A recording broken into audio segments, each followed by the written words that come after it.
vikingos, ¿cómo están? Bienvenidos un día más a mi canal. Mi nombre es Pame y soy una mexicana que vive en Noruega. Quizá muchos de ustedes no lo sepan, pero en el mes de junio se celebra internacionalmente el orgullo de la comunidad LGBTQ.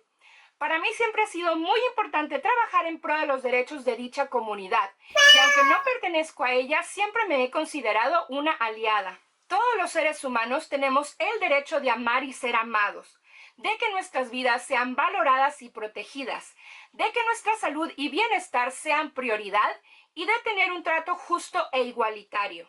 Tenemos derecho de salir de nuestra casa sin temor, de formar una familia y de no ser juzgados por nuestro género, nuestra orientación o nuestra identidad sexual. Creo que es muy importante que si no formamos parte de esta comunidad, aún así pongamos nuestro granito de arena. Que aprendamos a amar al prójimo por su esencia, por lo que es como ser humano, y sobre todo que pongamos sus vidas y sus derechos humanos al mismo nivel que nosotros. Tenemos que aprender que todos somos iguales y que al fin y al cabo amor es amor. A lo largo del tiempo, muchos de ustedes me han estado dejando comentarios, me han mandado mensajes o incluso en algunas transmisiones en vivo me han preguntado cómo es la vida de la comunidad LGBTQ en Noruega. Y la verdad es que ustedes ya saben que para mí es un tema muy importante y no quería hacerles un video en el que fuera solo desde una perspectiva cisgénero. Así que me di a la tarea de encontrar alguna persona que nos pudiera hablar de esto con información de primera mano. Así que déjenme les cuento que estoy muy emocionada porque tuve la oportunidad de contactar a la líder del grupo Free del área de More og Romsdal, del área de Ålesund. Ella nos invitó a su casa y aparte nos contestó varias preguntas que teníamos para ella. Así que creo que este video les va a parecer muy interesante. Entonces les pido de favor que si ustedes van a dejar algún comentario, piensen antes de escribirlo, chicos, hay que ser muy respetuosos. Y bueno, sin más preámbulos, les dejo este video. Espero que les sea de muchísima utilidad y cualquier link con información que se mencione en el mismo se los voy a estar dejando en la cajita de descripción. Así que comenzamos. What's your name? Who are you? And what do you do? Hi, my name is Maria and I'm a 25-year-old Norwegian girl. And I volunteer work for the organization Free. That's an LGBTQ plus organization. And I'm the leader of the local part of the organization here. Can you please tell me a little bit about your experience being a member of the LGBTQ plus community in Norway? When I was young, it was like really hard to come out because I'm from a small town. So my journey, like coming out took me about 10 years actually. So I just came out as a lesbian last year. But I sort of knew all the way that I like girls better. But I got involved in the community more when I moved here to Ålesund. I lived here about 3 years. And I was first in like Junio for like a couple of months, but I didn't think it was for me. And then I got an opportunity to start Free here, so I jumped on that. Could you please tell me what is Free and what is Undom? Free is like the LGBTQ plus community mother organization of Norway. Before it was something called LLH. It was like it was short for like lesbians and gays of Norway. And before that they had a different name. But when Free started, they changed the name like 2 years ago. And when that happened, a lot of these other groups became part of Free. So Free it's a lot of different things. It's like an umbrella that covers all the it's groups? like an umbrella that covers a lot of things. And also Undom is like that's like the youth movement of the LGBTQ community here. And they have a lower age members than Free does. But also Free doesn't set a low limit, but it like glides into each other a little bit. Or we work for the same cause. And we exist for the same cause, for enlightenment or stop discrimination, making a more tolerant and including society. Yeah. Which are the main goals of this organization? Free works for equality and against discrimination, against people who breaks with gender and sexuality norms in Norway and across borders. So we actually have a lot, like Free does a lot of international collaborations with similar organizations. And what kind of activities do they organize? It varies from like county to county. It is like cafe meetings, it's movie nights, it's mountain hikes. There's actually a pride that goes to a mountain. It's kind of funny. They have workshops, they have schoolings, they have debates. There's so many. I can't even think about all of them. What kind of services do they offer? Free has something called Pink Competence, eller kompetanse. It's a tutoring gathering of people with that like are educated in different areas that you need to apply information about LGBTQ, like for perhaps in like kindergarten or preschool teachers, healthcare places, and there's a lot of public workers and they need to know more, and Pink Competence actually teach them, and you can also hire them to come and have courses or schoolings when it's needed. Skärgården has something similar. They go to schools primarily, I think, and there's also the young people in Skärgården that goes around tutor themselves. There's also, Skärgården has a hotline you can call, like a youth phone, like ungdomstelefon, where young adults answers questions from young adults. So you can ask about sex, you can ask about gender, you can talk about how you feel, if you feel bad, if you feel good. You can like talk to someone about what you're going through, because there's probably someone in the other end that knows exactly what you're going through. You can also call something called the Kirkens SOS. That's more like a generally hotline you can call. A lot of people with like depression and that side of life calls that hotline. But you can, it's also a hotline you can call if you need to talk to someone about anything, and you should not be afraid to make that call, because that can also save a life. And how can a person be a member? Anybody can be a member? Anyone can be a member. It's pretty easy. So, you and I met a couple of days ago. Can you please tell people why? We met because we're gonna have Pride, and we actually met at the Pride workshop. And by the way, it's also the International Pride Month. Go and celebrate Pride with your local people. Yay! Not sponsored.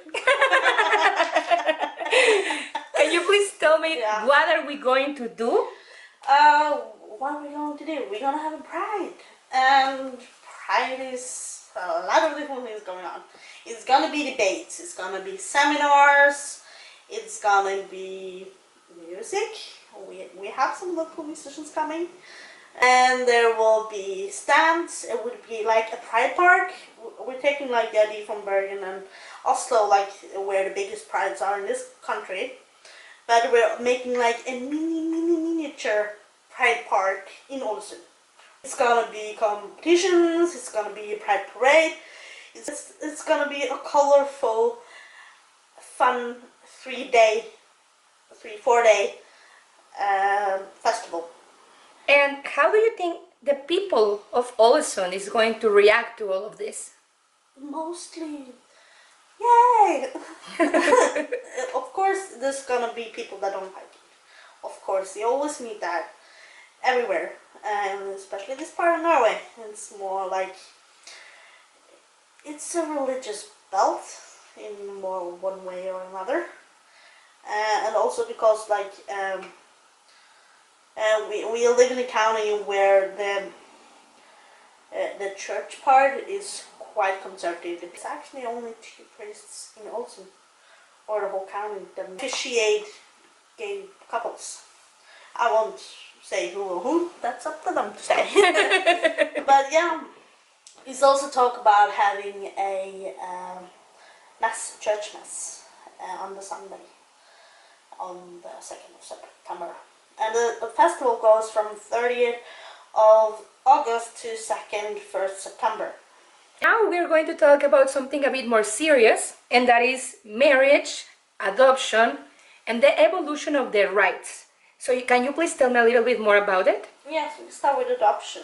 As most people know or don't know, in Norway, you can adopt children if you're a same-sex couple or a heterosexual couple. That doesn't matter that much. But what matters or makes it hard is it's generally a hard process to become eligible at all. But if you get through that little hole, it is harder for a gay couple, obviously, but it's not hard for like the Norway or in Norway, but it's hard. It becomes hard because a lot of countries doesn't allow adoption to same-sex couple, even though it's in Norway and we allow it, because maybe they don't have the same view as we do, and that makes it really hard. And when it comes to marriage, what can you tell me about it? Until 2 years ago, you were not allowed to get married in the official Norwegian church or officiated by a priest. But in 2016, 11th of April, that changed. So before you could only get married in the courthouse, but Yes, not in the you church. need to get a blessing in church, but not officiation of a marriage. But also last year in February, they also made this whole liturgy, what you use for like marriage or service, blah blah blah. They remade that, make it gender Inclusive. inclusive. And how have you seen the evolution of the rights in general in Norway? And in your opinion, what's the future for the LGBT plus community in Norway?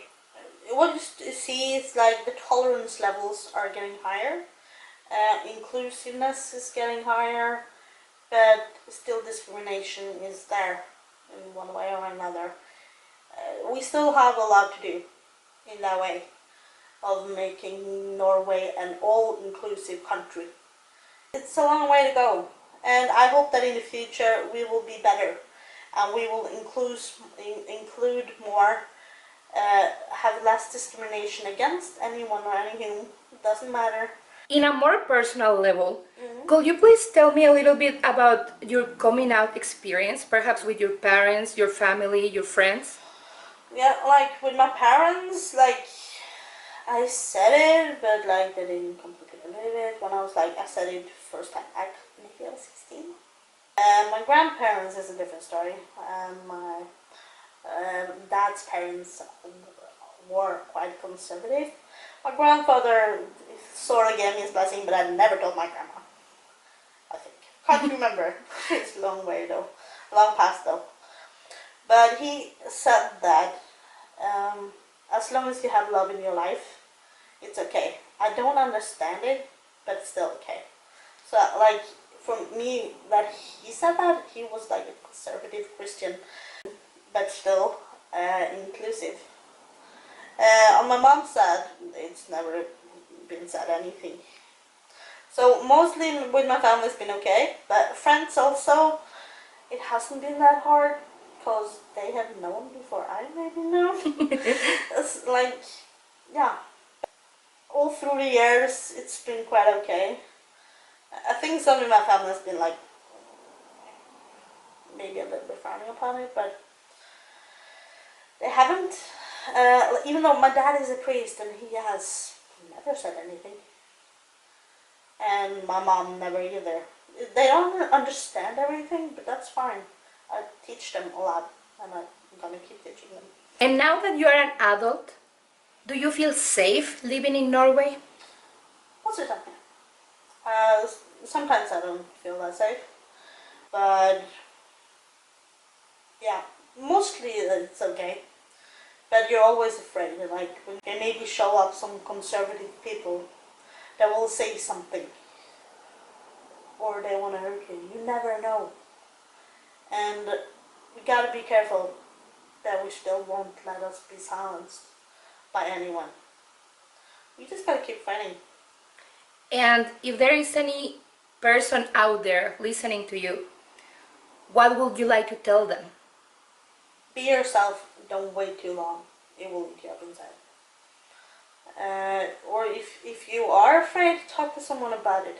There's always someone you know or know of that you can talk to. If it's about LGBTQ problems or issues or anything, there's always someone in your network that you can talk to. And maybe there is a person that you don't know is gay, but is gay. You never know until the flag falls.